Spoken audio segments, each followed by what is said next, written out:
ओम शांति। आज दिनांक 14 जनवरी 2023 बाबा ने महावाक्य में हम बच्चों को जो शिक्षाएं दी उनका मनन करेंगे। बाबा बोले, मीठे बच्चे, अभी तुम्हारी काया बिल्कुल पुरानी हो गई है। बाप आए हैं तुम्हारी काया कल्प वृक्ष समान बनाने। तुम आधा कल्प के लिए अमर बनते हो। बाबा समझाते, मीठे बच्चे, अभी तुम्हारी काया बिल्कुल पुरानी हो गई है। बाप आए हैं तुम्हारी काया कल्प वृक्ष समान बनाने। तुम आधा कल्प के लिए अमर बनते हो, अर्थात स्वयं भगवान निराकार पिता परमात्मा संगम युग पर भारत भूमि पर अवतरित होते।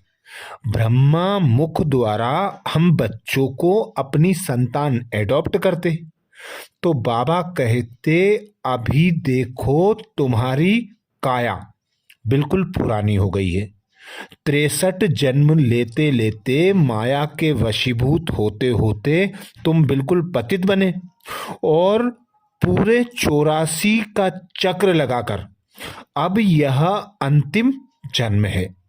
अब बाबा आए हैं तुम बच्चों को श्रीमत पर चलाकर, गुण ज्ञान तथा शक्तियां धारण कराकर, ज्ञान तथा राजयोग सिखाकर तुम्हारी काया को कल्प वृक्ष समान बनाने। तुम आधा कल्प के लिए अर्थात 21 जन्मों के लिए स्वर्ग के मालिक बन जाते हो।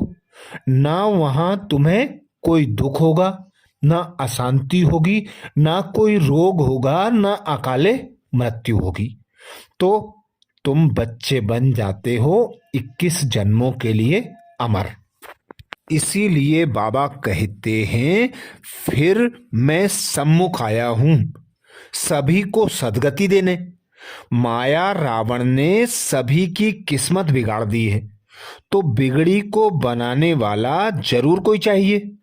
बाप कहते हैं 5000 वर्ष पहले भी ब्रह्मा तन में आया था।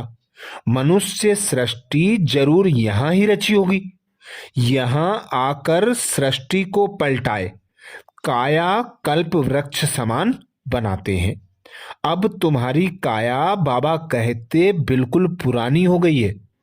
इसको फिर ऐसा बनाते हैं जो आधा कल्प के लिए बिल्कुल अमर बन जाते हो। हेल्थ, वेल्थ, हैप्पीनेस सब मिल जाता है। भल शरीर बदलते हो परंतु खुशी से। जैसे पुराना चोला छोड़ नया लेते हैं, वहां ऐसे ही कहेंगे। बाबा कहते, वहां ऐसे नहीं कहेंगे कि मर गया। उनको मरना नहीं कहा जाता है। जैसे तुम्हारा यह जीते जी मरना है, तो तुम मेरे थोड़े ही हो। तुम तो शिव बाबा के बने हो। बाबा कहते हैं, तुम मेरे नूरे रत्न सिकिल दे बच्चे हो। शिव बाबा भी कहते हैं, ब्रह्मा बाबा भी कहते हैं। वह निराकारी बाप, यह साकारी बाप, दोनों मिलकर हम बच्चों को पालना देते और हमारी काया को कल्प वृक्ष समान कल्पतरु बना देते। इसीलिए बाबा कहते, अब बच्चे समझ गए हैं कि कैसे गृहस्थ व्यवहार में रहे कमल फूल समान बनना है। यह सबका अंतिम जन्म है, मरना भी सभी को है। खुद बेहद का बाप कहते हैं, तुम पवित्र बनने की प्रतिज्ञा करो तो 21 जन्म के लिए स्वर्ग के मालिक बन जाएंगे। यहां तो कोई पदमपति है तो भी दुखी है। काया कल्पतरु होती नहीं, तुम्हारी काया कल्पतरु होती है। तुम 21 जन्म फिर मरते नहीं हो। बाप कहते हैं, मैं यहाँ आया हूँ और आकर तुम बच्चों को सूर्यवंशी चंद्रवंशी बनाता हूँ। अर्थात शूद्र से काम चिता से उठाकर ज्ञान चिता पर बिठाकर सूर्यवंशी चंद्रवंशी बनाता हूँ। प्रश्न किया बाबा ने, इस वंडरफुल नाटक में कौन सी बात बहुत ही समझने की है? इस वंडरफुल नाटक में कौन सी बात बहुत ही समझने की है? उत्तर में बाबा समझाते, इस नाटक में जो भी एक्टर्स पार्टधारी हैं उनका चित्र केवल एक बार ही देख सकते हैं, फिर वही चित्र 5000 वर्ष बाद देखेंगे। 84 जन्मों के 84 चित्र बनेंगे और सभी भिन्न भिन्न होंगे। कर्म भी किसके साथ मिल नहीं सकते। जिसने जो कर्म किए वह फिर 5000 वर्ष बाद वही करेंगे। यह बहुत ही समझने की बातें हैं। तुम बच्चों की बुद्धि का ताला अभी खुला है, तुम यह राज सबको समझा सकते हो। अर्थात बाबा जो हम बच्चों को ड्रामा के आदि मध्य अंत का राज समझाते, गुह्य गुह्य बातें बताते। बाबा कहते, हर 5000 वर्ष बाद ड्रामा हूबहू रिपीट होता है।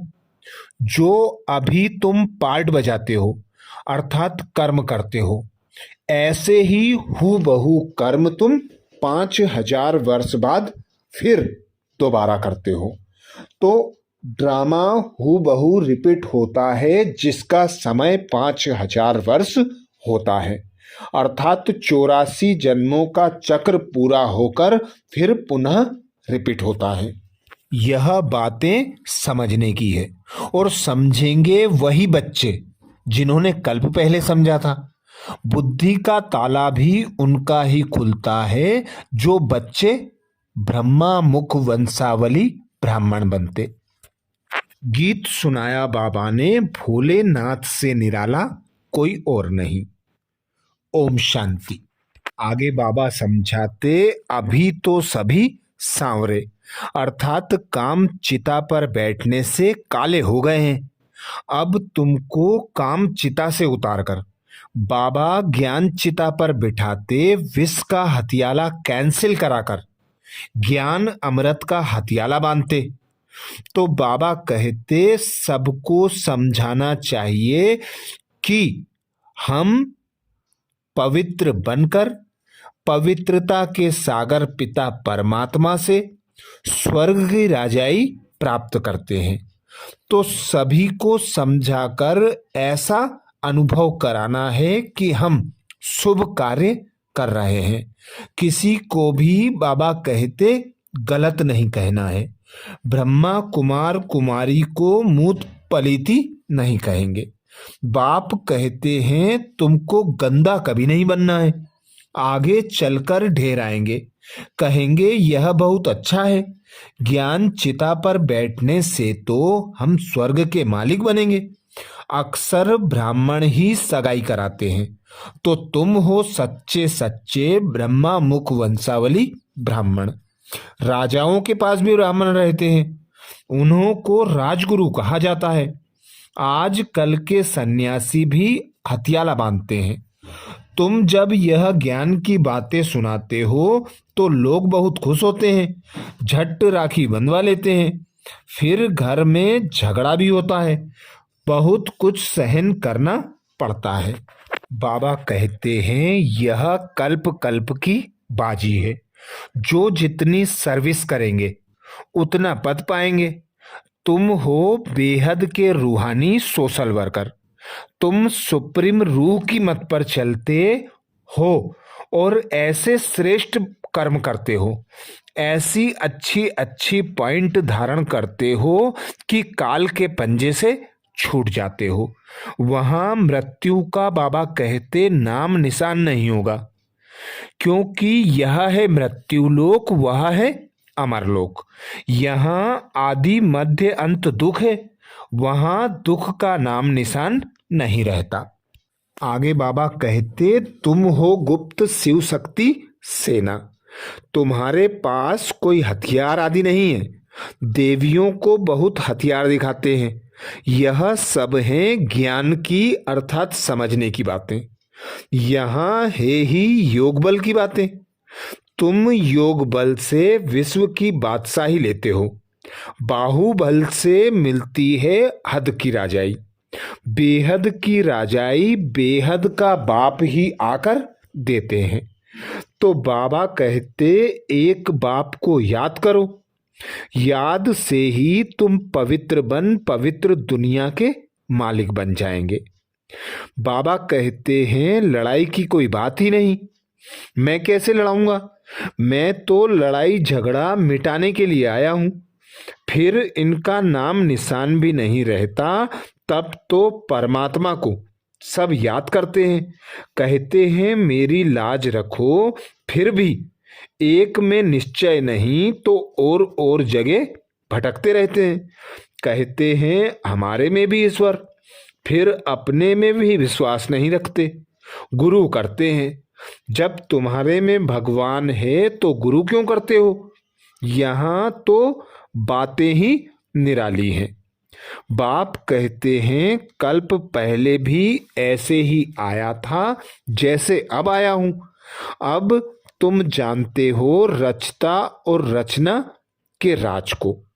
तो बाबा कहते अब तुम कल्प कल्प की बाजी पर विजय प्राप्त करने का पुरुषार्थ करते हो, श्रेष्ठ पद पाने का पुरुषार्थ करते हो। वरदान दिया बाबा ने। वरदान में बाबा कहते सुख के सागर बाप की स्मृति द्वारा दुख की दुनिया में रहते भी सुख स्वरूप भव। सुख के सागर बाप की स्मृति द्वारा दुख की दुनिया में रहते भी सुख स्वरूप भव। डिटेल में बाबा समझाते सदा सुख के सागर बाप की स्मृति में रहो तो सुख स्वरूप बन जाएंगे। चाहे दुनिया में कितना भी दुख अशांति का प्रभाव हो, लेकिन आप न्यारे और प्यारे हो, सुख के सागर के साथ हो, इसलिए सदा सुखी, सदा सुखों के झूले में झूलने वाले हो। अर्थात बाबा सदा हम बच्चों को श्रीमत देते, जैसा संग वैसा रंग। एक सत बाप का संग करो तो सत दुनिया के मालिक बन जाएंगे। सुखों के सागर का संग करो तो सुख स्वरूप बन जाएंगे। कैसी भी परिस्थिति हो, कैसी भी परवश आत्माएं हों, ग्लानि करती हों, दुख देने वाली बातें करती हों, पर हमारी स्थिति सुख स्वरूप सुख के सागर पिता की याद में रहकर ऐसी सुख स्वरूप बन जाती कि हम इस पुरानी दुख की दुनिया से न्यारे और एक बाप के प्यारे बन जाते हैं। तो बाबा कहते तुम सदा सुख के झूले में झूलते रहते हो, क्योंकि सुख के सागर की संतान हो। मास्टर सुख के सागर बच्चों को दुख का संकल्प भी नहीं आ सकता, क्योंकि दुख की दुनिया से किनारा कर संगम पर पहुंच गए हो। सब रस्सियां टूट गईं तो सुख के सागर में लहराते रहो। स्लोगन में बाबा कहते मन और बुद्धि को एक ही पावरफुल स्थिति में स्थित करना ही एकांतवासी बनना है। मन और बुद्धि को एक ही पावरफुल स्थिति में स्थित करना ही एकांतवासी बनना है। अर्थात एक पिता परमात्मा की याद की लगन में रहना, मन और बुद्धि को सदा एक बाप पर एकाग्र करके रखना, यही पावरफुल स्थिति बनाने का, एकांतवासी बनने का आधार है। तो बाबा कहते मन और बुद्धि को एक ही पावरफुल स्थिति में स्थित करना ही एकांतवासी बनना है, अर्थात एक के अंत में खो जाना है। अच्छा, ये थे बाबा के महावाक्य। ओम शांति।